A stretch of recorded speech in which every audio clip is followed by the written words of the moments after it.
Our Ocean Innovator today is a National Campaigns Manager of SurfRider Foundation Australia. He has gained a lot of traction with a campaign based around long-term sustainable solutions to current issues, and he participated in local elections. He's heavily involved and known in his local community in Torquay, and he's also helped to stop drilling for the oil project in the Great Australian Bight. Everyone, please welcome Damien Cole, National Campaigns Manager of SurfRider Foundations Australia. G'day, Vic. Thanks so much for having us on the Ocean Innovators podcast. I'm really excited to be here. So, Damien, what is SurfRider Foundation Australia and why was the foundation created? So you can trace the SurfRider Foundation roots back to the United States in 1984, where a group of like-minded surfers essentially stood up to protect their coastline. There was a lot of degradation of the coastline and the ocean in that area around Malibu because of ocean runoff and sewage.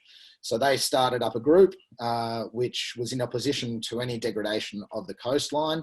And then in 1991, a man called Brad Farmer saw a very similar issue in the Sydney area and decided to start up SurfRider Foundation Australia. And since then, it's grown into a national organisation that has branches all over the country. And what are your actions? So our actions vary quite a lot. We are obviously it's all relevant to the ocean and our coastline, but our actions vary from anything, as you mentioned in the intro, the Fight for the Bight. So we had paddle outs last year all across the country. That was in opposition to drilling in the Great Australian Bight. So we have direct activism like that because we work under a C.A.R.E program, which is conservation, activism, research, and education. So we have a variety of things between beach cleanups, policy changes, education. We anything to do with the ocean. We're quite a varied organisation. And what are your needs and how can we help you? So it's an interesting one with this because we are a grassroots organisation. So we're predominantly volunteer based.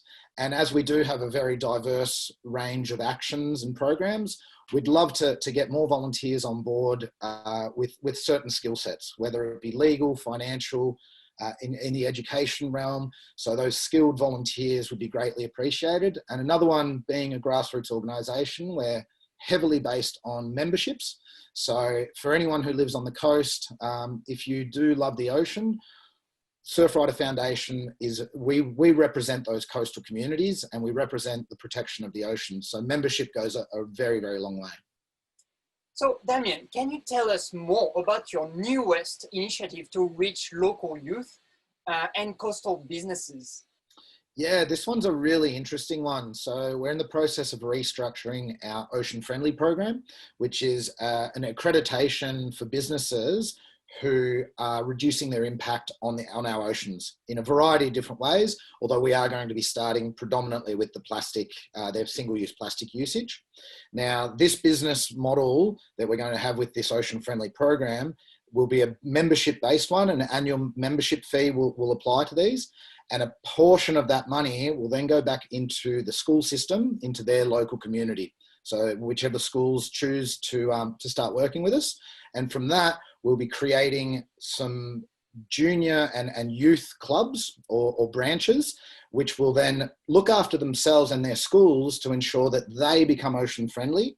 And the money will then help them to support them to actually continue in their ocean friendly, not only accreditation of the school, but working in that community to reduce the community's impact and become more ocean friendly as well. Now, you just mentioned impact, and what are the impact of education on the environmental awareness for young people? Yeah, it's a really interesting one because we find ourselves in a time right now where obviously we are in a race against time because our whole planet is degrading at a rapid rate. So we must change the behaviours. That's very simple and it's fact. But the other aspect, which for me, I get very passionate about, is also going to not just the behaviour change, but the actual developing of values. And I feel that this environmental education, when you start teaching the next generation about their impacts and about how they can reduce it, it develops values across the whole community, and a change in that rather than just the change in behaviour. And I think with this next generation coming up, they're going to deal with a lot of challenges that unfortunately our generation and the generations before us have unfortunately been a cause of, but we need to educate them and arm them with the tools and the knowledge to be able to combat these challenges. And how does plastic would affect coastal communities in Australia? It affects us in a lot of different ways, I think. Obviously, the fact that plastics are oil-based to start with, so they're a fossil fuel, which is then, it's then adding to this climate emergency that we find ourselves in. But it's also choking our marine life, and it's also breaking down into microplastics. And then for anyone who does eat seafood, it then in turn affects our health as a community and as a society. So the plastic affects us in a variety of different ways, and it's really important that we step away from it, and then this next generation steps away from being a disposable society and starts to realise that we must look after our resources and ensure that we actually use them in an efficient manner. Thank you very much, Damien. We will finish with a 2-second message you would like to give to our people of action today.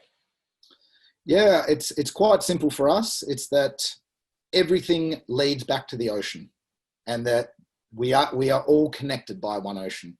So the health and well-being of our ocean is important for every single human on this planet and every single species on this planet, and it's our responsibility to look after her.